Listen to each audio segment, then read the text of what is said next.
saya Nur Ain Pansonang, saya mahasiswa IAIN Sultan Amir Gorontalo, Fakultas Ilmu Tarbiyah dan Keguruan, jurusan Manajemen Pendidikan Islam, semester 2. Baik, di sini saya akan meresensi sebuah buku novel yang judul resensi saya yaitu Pembangun Jiwa. Judul buku yaitu Mereguk Cinta dari Surga. Penulis Abdul Karim Khairutullah. Penerbit Diva Press, tahun penerbit Desember 2012, jumlah halaman 490 halaman. Ukuran buku 13,5 kali 20,5 cm. Untuk harga buku yaitu 50.000. Ini bukunya. Novel karya dari Abdul Karim Khairutullah dengan tebal 490 halaman ini benar-benar syarat makna untuk dapat dijadikan resensi, untuk menginspirasi dan memotivasi perjalanan hidup pembaca.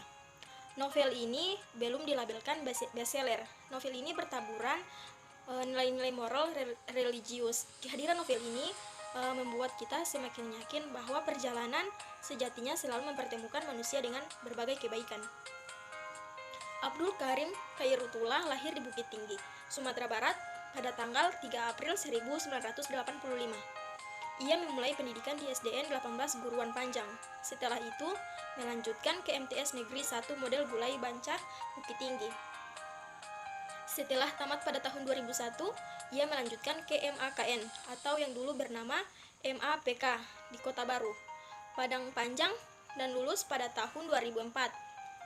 Ia melanjutkan pendidikan di Fakultas Syariah Universitas Lipia, Jakarta. Anak cabang dari Universitas Imam Muhammad Ibnu Saud Riyadh dan lulus pada tahun 2011. Saat ini, ia berprofesi sebagai editor di penerbit Al-Mahira. Buku yang sudah diterbitkan antara lain yaitu Mereguk Cinta dari Surga, Mencari Cinta yang Hilang, Surat Takdir untuk Hafiz, dan Malaikat-Malaikat Penolong. Kisah dalam novel ini menceritakan suatu pengalaman hidup pada Aziz. Aziz adalah anak sematawayang keturunan Pak Agung Septiadi yang didik tegas dan disiplin, sehingga ia menjadi anak yang cerdas, rendah hati, dan sabar. Ia menempuh pendidikan di sebuah pesantren MTI Candung. Nama lengkapnya adalah Abdul Aziz Muhsin. Awal pertemuannya dengan gadis cantik, anak sematawayang pemilik kos yang bernama Mutia Zahara, siswi pelajar SMU Negeri 1 Bukit Tinggi. Di pesantren, nama Aziz menjadi buah bibir di kalangan para santri karena prestasinya di pesantren. Hal ini membuat Mutia menjadi penasaran terhadapnya karena sifatnya berbeda dengan para santri lain. Tidak semua santri tinggal di pesantren, begitu pula Aziz yang tinggal di rumah kos bersama Farhan. Di pagi yang cerah, Aziz mengajak Farhan ke toko buku yang lengkap di Bukit Tinggi di Pasar Aur Kuning. Aziz dan Farhan membeli 2 buku. Aziz membeli buku tentang fikih dan sastra, sedangkan Farhan membeli keduanya tentang filsafat. Setelah itu mereka langsung pulang. 2 bulan lagi, masa pengabdian Aziz dan teman-temannya yang tamat tahun lalu akan berakhir. Ia dan teman-temannya sudah memikirkan matang-matang kemana akan melanjutkan kuliah. Farhan ingin kuliah ke Universitas Al-Azhar di Mesir, dan ia mengikuti tes penerimaan beasiswa di IAIN Imam Bonjol, Padang. Aziz sendiri memutuskan untuk kuliah di Jakarta. Sambil mencari kerja, kalau ada kesempatan dan biaya terkumpul, maka ia akan mencoba mendaftar untuk mengikuti tes beasiswa ke Kairo untuk jenjang S2. Ia menggapai cita-cita dan kuliah di Jakarta, tapi tidak tega meninggalkan ayahnya yang sudah berumur. Ia pun membicarakan hal itu kepada ayahnya. Aziz mendapat restu dari ayahnya. Keesokan harinya, Aziz berpisah dengan ayahnya untuk kembali ke kos menemui teman-temannya. Hari yang ia nantikan tiba. Ia bersama 30 teman-temannya telah menyelesaikan pengabdian dengan baik. Aziz didampingi ayahnya. Di pesantren, ia meraih ranking 1 dengan nilai tertinggi dan mengalahkan nilai tertinggi tahun lalu. Malam harinya, Aziz makan bersama dengan sahabatnya. Di malam itu menjadi malam perpisahan. Aziz dan Farhan memutuskan untuk pergi ke rumah Pak Rudi.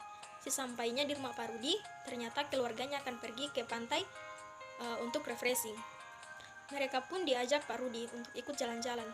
Di pantai, mereka menikmatinya karena pantainya yang indah dan cantik. Aziz dan Farhan sangat nyaman dan akrab dengan keluarga Pak Rudi. Setelah pulang dari jalan-jalan, mereka berpamitan. Pak Rudi berpesan kepada mereka berdua, pesannya, kalian adalah harapan masyarakat dan jangan sampai mengecewakan orang tua.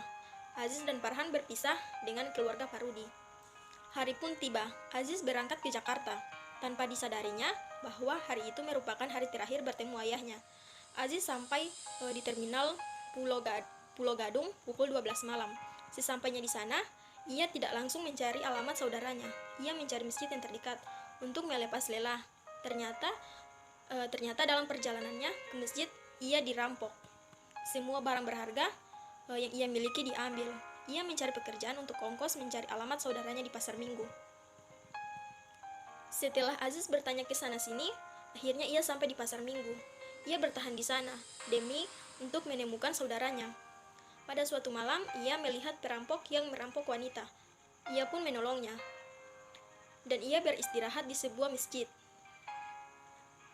Keesokan harinya, Aziz akan pergi, tapi tiba-tiba ia di sana disuruh untuk menggantikan Ustadz Akmal sebagai imam oleh pengurus masjid tersebut. Dan Aziz disuruh mengajari lansia mengaji. Saat ia mengajari, ada beberapa jamaah mengatakan nama Pak Zailan, yang tidak lain adalah sepupu ayahnya yang ia cari selama ini. Aziz memastikan nama tersebut dan meminta alamatnya. Setelah sholat subuh, ia langsung berangkat mencari alamat yang diberikan jamaah semalam. Setelah menemukan alamat, ia memencet bel rumah Pak Zailan. Kemudian, ia diberitahu tetangga bahwa Pak Zailan pulang kampung ke Payakumbuh bersama anak dan istrinya, dan ia tidak akan kembali. Rumahnya pun sudah dikontrakan. Ternyata penderitaan Aziz belum usai juga. Ia merasa pencariannya selama ini sia-sia. Aziz kembali ke masjid. Kemudian ia melanjutkan menulis kisahnya. Hanya dengan menulis, ia dapat mencurahkan perasaannya. Kemudian ia bermimpi bertemu ayahnya. Dalam mimpi, ayahnya menyarankan untuk melanjutkan cita-citanya. Setelah itu, Aziz yang menginap di rumah Ustadz Akmal. Begitu Ustadz Akmal di kamar Aziz, ia mendapati tulisan Aziz. Ia menawarinya untuk menerbitkan tulisannya. Ia sanggup membantu mengetik dan mengeditnya. Naskah Aziz yang diketik dan diedit Ustadz Akmal pun selesai. Ia mengkopinya menjadi 4. Ia diberi 3 alamat penerbit oleh Ustadz Akmal, yaitu penerbit Gramedia, Mizan, dan Diva Press. Ia juga mencantumkan nomor handphone Ustadz Akmal. Ustadz Akmal mendapat telepon dari penerbit Gramedia dan Mizan. Ternyata naskah Aziz belum bisa diterima. Akhirnya Aziz memutuskan untuk pulang kampung. Sebelumnya ia menelpon salah satu penerbit yang belum bisa dipastikan. Ternyata Diva Press menerima naskahnya. Ia juga sudah menandatangani kontrak. Ia berangkat naik bis jurusan Payakumbuh. Perjalanan yang ia tempuh selama 3 hari 2 malam. Ia pun tiba di terminal dan langsung naik angkutan desa. Sesampainya di rumah, ia tidak menemui ayahnya. Kemudian, ia pergi ke rumah Mak Hasin untuk menanyakan keberadaan ayahnya. Ia hanya mendapat cacian dari Mak Hasin karena tidak memberikan kabar selama ini. Bahkan Aziz diusir dan tidak menyuruhnya masuk rumah. Kemudian, istri Mak Hasin menenangkan dan menjelaskan bahwa ayahnya sudah meninggal 2 bulan yang lalu. Kemudian, Aziz pergi ke makam Pandam di antar Agus sepupunya. Agus menceritakan keadaan ayahnya saat Aziz ke Jakarta hingga meninggal. Aziz mulai dikuasai rasa bersalah kepada ayahnya karena tega meninggalkan seorang diri di kampung. Aziz mengurus ijazahnya yang hilang karena ia ingin mengikuti tes beasiswa ke Universitas Al-Azhar bulan Juni. Sambil menunggu, ia membantu Mak Hasin menggarap sawah warisan ayahnya. Mak Hasin menyampaikan wasiat dari Pak Agung kepada Aziz. Wasiatnya bahwa ada sahabatnya melamarkan anak gadisnya untuk Aziz. Ia menerima wasiat setelah ia pikirkan selama 1 minggu lebih, meski ia tidak tahu siapa gadis yang dimaksud Mak Hasin. Kemudian Mak Hasin mengundang keluarga gadis itu ke rumahnya untuk meneruskan lamarannya. Ternyata gadis yang dimaksud adalah Mutia, anak Pak Rudi, yang ia kenal saat di pesantren Candung dulu. Akad nikah dan walimah sudah ditentukan. Pernikahan Aziz dan Mutia bernuansa Minang modern. Kebahagiaan terpancar saat mereka duduk di pelaminan. Aziz akan tetap mengikuti tes ke Mesir. Ia akan mengajak istrinya tinggal di sana. Istrinya saat ini juga telah menyelesaikan skripsi. Dan ia ingin mengerjakan di rumahnya karena semua dokumen ada di rumahnya. Naskah Aziz sudah diterbitkan. Kemudian mereka tinggal di kos yang dicarikan Ustadz Akmal. Mutia mendapat telepon dari penerbit Diva Press bahwa sudah mentransfer uang ke rekening. Sebelum ke kantor Depak untuk melihat hasil tes beasiswa, mereka melihat jumlah uang yang ditransfer penerbit. Jumlahnya begitu mengagetkan Aziz. Dalam 6 bulan, Aziz mendapat uang sebanyak 20 juta. Kemudian mereka pergi ke kantor Depak.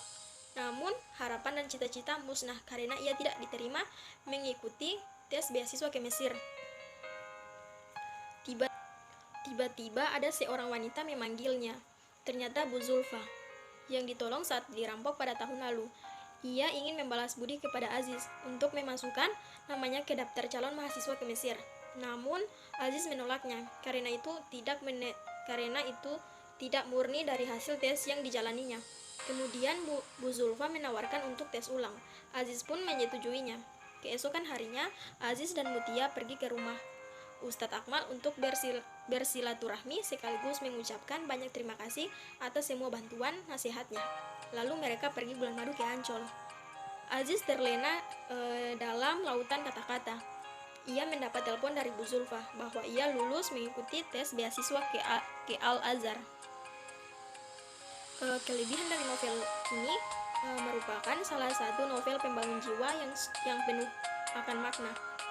Yang kedua, novel ini membangun semangat untuk terus belajar dan mencari ilmu pengetahuan setinggi mungkin. Yang ketiga, gaya bahasa yang ringan dan alur cerita yang mudah dimengerti. Yang keempat, yaitu alur ceritanya mengajarkan kita tentang hidup yang penuh warna dan liku. Untuk kekurangan novel ini yaitu penggambaran latar tempat kurang detail. Itulah hasil resensi saya. Wassalamualaikum warahmatullahi wabarakatuh.